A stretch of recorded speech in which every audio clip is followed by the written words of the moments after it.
Hi, வணக்கம் வணக்கம். நல்லா இருக்கீங்களா எல்லோரும்? இனிய காலை வணக்கம் உங்களுக்கு.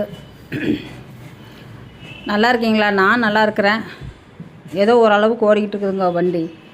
அது வண்டி ஓடினாலும் கொஞ்சம் பக்கத்தில் வந்து ஒரு அலக்கை யாராவது வந்து ஒத்தாசி பிடிச்சிக்கணும். அப்போத்தான் வண்டி கரெக்டாக ஓடும், இல்லைன்னா ஓடாது. அந்த மாதிரி தான் போய்கிட்டு இருக்குது. ஏதோ நம்மளால் முடிஞ்சது செஞ்சு போட்டு செய்ய முடியலன்னா அப்படியே விட்டு போட்டு ஆளை விட்டு வெடித்து செஞ்சுட்டு கிடக்க வேண்டியதுதான். நம்மளால் வயசாக நம்ம நினைக்கிறோம் ஒரு ஆள் இருந்துக்கிட்டு செய்ய முடியாதா அப்படின்ட்டு. வயசாக எல்லாம் கந்தரகோலம் ஆகிட்டு போகுது. மழை பெய்யுதுங்களா உங்கள் ஊர்லலாம்? இங்கே மழை வர்ற மாதிரி இருக்குது. அதனால் வேகுது, கொஞ்சம் உருக்கமாக இருக்குது மானம். இப்போ குருட்டு வாக்கில் எதுக்கு மழை பெய்யுதுன்னு ஒருத்தருக்குமே தெரிய மாட்டேங்குது. டேய் கந்தசாமி, இந்த பக்கம் வா. காலையில் எந்திரிச்சுன்னு போய் உரைச்சிட்டு உட்காந்துருவணும். பல்லு தேய்ச்சே தேய்க்கலையா? இப்படி கம்மநாட்டி பையனை வாடாங்கிட்டு. நான் கேட்குறேன், கிட்டத்தட்ட எவ்வளோ நாளாக விட இப்படியே பண்ணிகிட்டு இருக்கிறீங்க? அடியே சுப்பா தாடி, என்னடி இப்படி பண்ணுற? கொஞ்ச நாள் வெக்கமான சூடு சோறுன்னு இருக்குதா? நம்ம எந்த ரேஞ்சில் இருக்கிறோம், என்ன இதில் இருக்கிறோம், அதை விட்டு போட்டு அந்த ராமத்தாலே கதின்னு கிடக்குறாங்க. கொஞ்சம் கூட கேட்க மாட்டியா? மழுங்குத்தனமாக இருக்கிற இப்படி. எப்போ உங்கள்கிட்ட வந்து ஒத்தாசிக்கு நான் பேசுகிறேன் பாரு. உங்கள் ஆயா வீட்டுக்கு முடிக்கி விட்ருனாக்கப்புறம் நீ தான் பார்த்துக்கணும் எல்லாமே. கொஞ்சம் கூட சொல்கிற வச்சுக்கல. அவனோட 2 அதட்டினா தானே ஆகு. அதட்டுனா திட்டு அடிக்க வரானா? அடிக்க வர்றப்ப என்கிட்ட வர சொல்லு. அந்த குச்சி ஒன்று கோணமா குச்சி இருக்குதுல்ல, அந்த கோணமா குச்சி பிடிச்சி டமார்னு இழுத்து கீழே போட்டு விட்டுறலாம். அப்புறம் கிடப்பேன் பாரு கம்மனு போய்யால.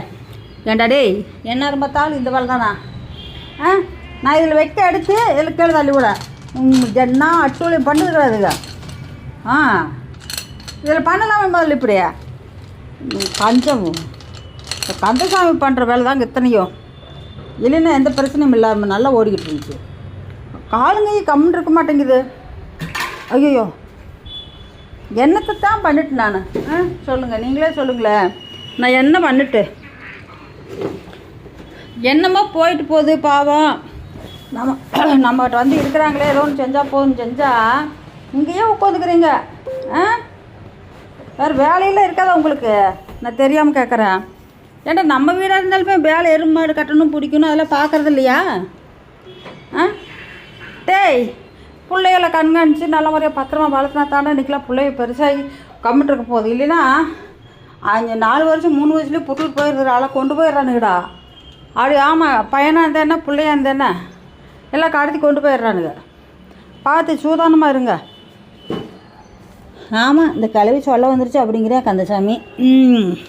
கந்தசாமிக்கு எனக்கு மூக்குட்டிடா, புச்சி குட்டி ஜிப்புக்கு ஃபோனு குட்டி வேறு எடுத்து கொஞ்சம் விட்டுட்டு அதுக்குள்ளே எல்லாமே தப்பாக நடக்குதுங்க. நம்ம எது பெரிய என்ன கிளவன் சொல்கிறது கிணறுக்காரனுக்கு ஏறுமா அப்படின்னு அந்த காலத்தில் ஒரு பழமொழி இருக்குதுல்ல, அப்படி தாங்க இப்பவும் நடக்குது. நம்ம சொல்கிறதெல்லாம் அவங்களுக்கு இருக்குமா, கேட்குமா? நம்ம என்னமோ நம்ம ஆதங்கத்துக்கு சொல்லுவோம்.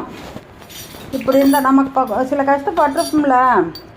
ஐயோ, அவங்க அந்த கஷ்டப்படாமல் இருந்தால் ஆகுமே, ஏன் இப்படி கஷ்டப்படுறாங்க பாவம் அப்படி நாம் நினச்சிக்கிட்டு சொல்லுவோம். ஆனால் அதில் உண்மையே கிடையாதுங்க. நம்மளே முட்டாளாக்கிட்டு போட்டு அது ஒரு பேர் 2 பக்கம் எங்கே போகுதுங்களோ வருதுங்களோ அதுக்கு வேலையை அது கரெக்டாக பார்த்துட்டு இருக்குதுங்க. அதனால் நம்ம எதுவும் செய்யக்கூடாது.